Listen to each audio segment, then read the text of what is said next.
Brian Smansky, curator of Battleship, New Jersey Museum and Memorial. And today we are escaping from the cold Delaware River wind down in the lowest level of turret number 2. We are down at the powder flat level. And in today's video, we're answering a question that several of you guys have had about what goes into restoring spaces on the ship. And the short answer of that question is, it depends. But the turrets are one of those spaces where we've got one restored and two that are unrestored. So we're going to look at some of the work that happened here in turret number 2. And then we're going to go next door to turret number 1 and show you what it looks like pre-restoration, or what it looked like coming out of mothballs as the museum acquired it. We don't currently have any plans to restore additional turrets because we've got one open on the tour route already. Adding a second one doesn't add anything extra to the museum. This restoration work happened under my predecessor before he started working here, but it cost somewhere around $500,000 and took about 40 active volunteers and staff members close to 6 months to restore this space and get it on the tour route. Which is why we're not really focusing on the other turrets at this point. Maybe one day down the future, the museum will be in a really great place and we'll be raising money to open one, so we've got one for guided tours and one that's just on the self-guided tour route. But that's not likely right now, and most of the museum battleships have either 1 or 0 turrets open to the public. We chose turret 2 here primarily because of its location and because it's super firing. So if you look up, there's a ton of room in here. It's a big, impressive space. And when we go next door to turret 1, which is going to be pretty much mirrored in turret 3, you don't have that second story level here. Everything on the turrets happens on more or less the same level throughout the ship. Just to get turret 2 super firing over turret 1, they add this extra level on 4th deck, a mezzanine level is what it's called, and that just gives it that extra step up. But otherwise, the powder handling is all happening down here on 5th deck for all 3 turrets. The shell handling is, well, I guess for this turret it's bumped up a level, but yeah, it's all happening 2 levels below the gun house.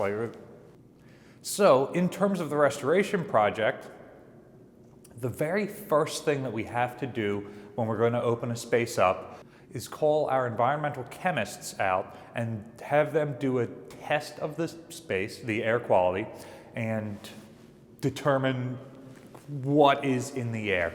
And there is certain amounts of, I don't know if chemicals is the right word for it, but certain amount of airborne stuff that is allowable. We have a contract with the Navy, and the contract with the Navy says that they give the ship to us as is, where is, and that we will create a separate contract with our local regional EPA office that will determine the safe levels that we will test towards. So some of the things that we test towards are things like lead in the paint, PCBs, and asbestos. Because the museum ships are turned into museums at various different times and in various different locations, these tests may vary from ship to ship. But we've got specific numbers that we're looking at to test the quality. We know that all of these ships were built with these materials. We know that they were used on this ship, but we also know that since New Jersey was used for such a long period of time, much of them was remediated by the Navy in the 1980s.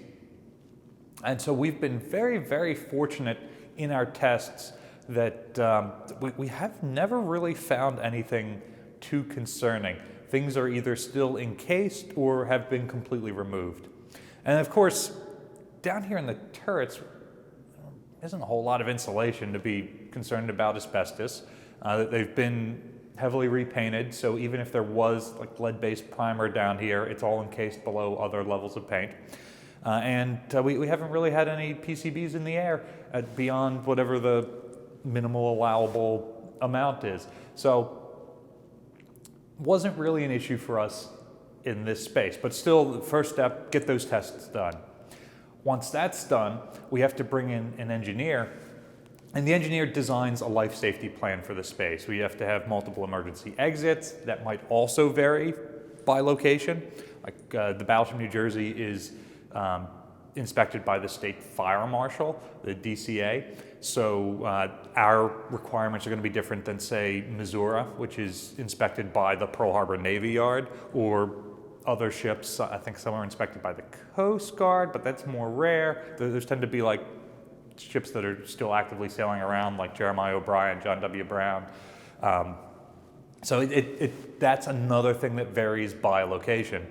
And so the engineers, knowing what is required, will design, you need this many exit lights, you need this much accessibility, the doors you cut have to be this wide, that sort of stuff. And they design where all that stuff will go so that it is, it's got to be exit lights every 40 feet or something like that.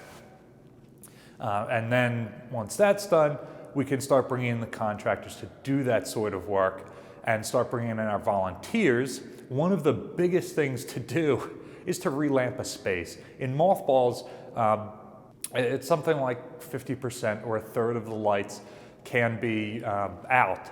And we'll see that when we go into the other turret. With us, obviously we want as many lights on as possible, with the exception of stuff that might be like shining on artifact displays or something like that. So we tend to change out the lights, and more recently we've been changing out all of our fluorescent tubes for LED tubes. When we originally did the restoration, we just changed out all the fluorescent tubes. But since then, we've gone back and installed somewhere around 5,000 LED fixtures around the ship, which is maybe half of the total fixtures. It's the ones that are on the tour route, the office spaces, places like this. Whereas when we go into the other turret, those are still fluorescent tubes. Nobody goes there. We didn't change them out. But were we going to open that, one of the steps would be to have our electrical volunteers come in and swap those out. Or failing to have somebody with those skill sets, we'd have our contractor do that when they were installing the exit lights and stuff like that. The next big step, of course, is chipping and painting. That is pretty large, especially here in the turrets. You'll see when we go into the other one that because the space isn't climate controlled, there is not heating or air conditioning installed in this space the way there are in other spaces around the ship. It tends to get cold and have the metal contract, and then get hot and have the metal expand, and that causes the paint to just flake off of the walls. So you've got to come in. Inside the ship, we use primarily hand tools for that sort of chipping. We're not too worried about feathering the edges like we do when we're doing work on the outside of the ship, and then come in and put a couple of coats of paint over top of it.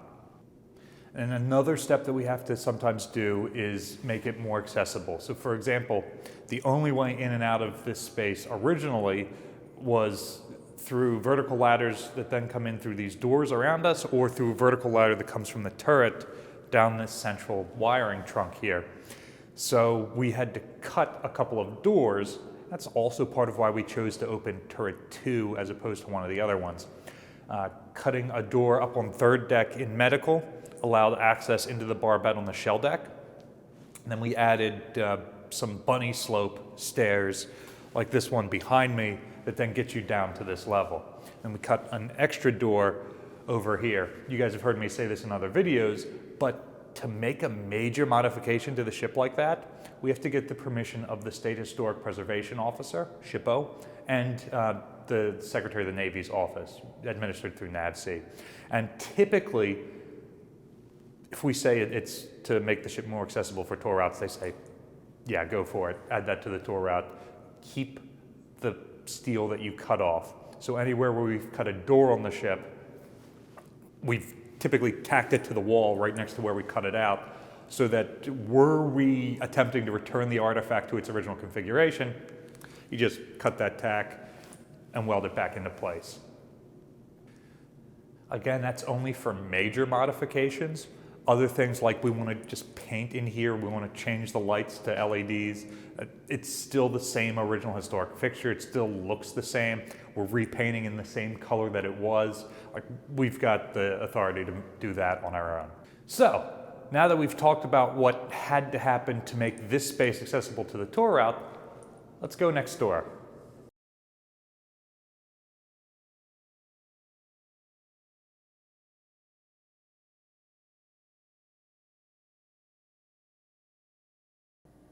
So here we are next door. You can see much more poorly lit, although we're shining some spotlights, so it might not be as noticeable as it is for me. There it is without the light. You can see, just like the prophecy foretold, we've got the paint just flaking off of the walls. In some cases, it's even revealing lower levels of paint under it, which is kind of cool from an archaeological point of view. So lights, paint. You can also see how turret 1 is significantly lower, more claustrophobic feeling than turret 2 was. Here's the ladder, which would normally provide access from the gun down below. Obviously, we can't have your average tour group coming down the ladder like that. And you can see these fun asbestos signs that the Navy posted in absolutely every space in the ship before turning it over to the museum, regardless of whether it had tested positive for asbestos or not. So let's say you're a gunner's mate and you want to donate $500,000 to the museum. First thing we do is we test for that, then we can peel those signs off.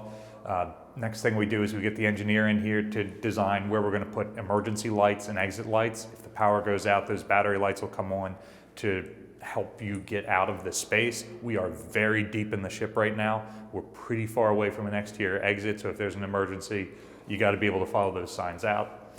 Then we can start sending volunteers in here to chip all this paint off. Then we would come down and we'd put like museum type signage. Presumably, if that one's still in the guided tour, this would be the self-guided one, so we'd have some signs to tell people what they are.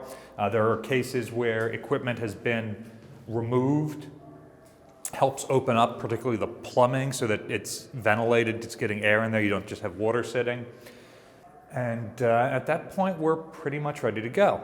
But again, as you look around, you see spaces where paint is flaking, but you see other paint under it. You don't see severe corrosion. You might see a little bit of rust down here, but it's not that big rust bloom as the metal is just completely deteriorating. And so this space is a really, really low priority for us to restore because there isn't that deterioration. If I came in here one day and it was half filled with water and there was rust bloom everywhere, then we might not be putting it on the tour route, but we would definitely do a major stabilization project to try and reverse that deterioration. Come in and bust all the rust, get new coatings of paint in here, stuff that can handle the expansion and contraction of the ship a lot better than what's up. And then we can wash our hands of the space again for another 10 years or so until it's time to repaint.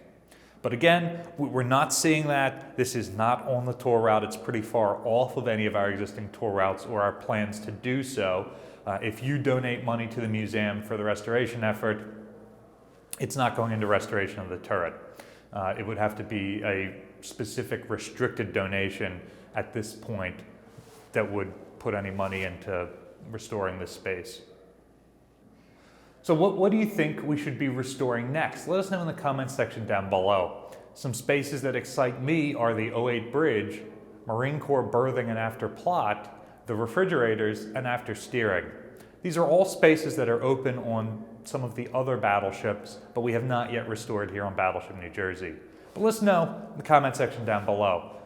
Battleship New Jersey receives operating support from the New Jersey Department of State, also from a number of other businesses and private individuals. That support allows us to expand the tour route and continue opening spaces and preserving the ship. You can also support us by liking, sharing, and subscribing so more people find out about the museum and our channel. Thanks for watching.